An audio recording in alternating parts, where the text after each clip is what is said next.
Finding a system is so important because the amount of information, papers, files, it can be overwhelming. I personally use a system that's both digital and paper, depending on what I'm actually doing. And I name my I always think when I name my files, if I'm looking for this, what am I thinking it's called? Right? So instead of calling it like December OT report, I might put like, December 2023 OT report where scissors was discussed or something like that, right? Because that's what I'm going to be thinking about.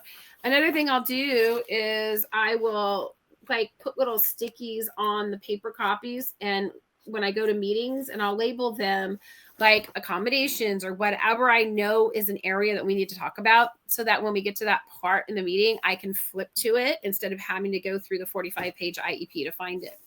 Yeah. So the most important thing is to find a system that works for your brain.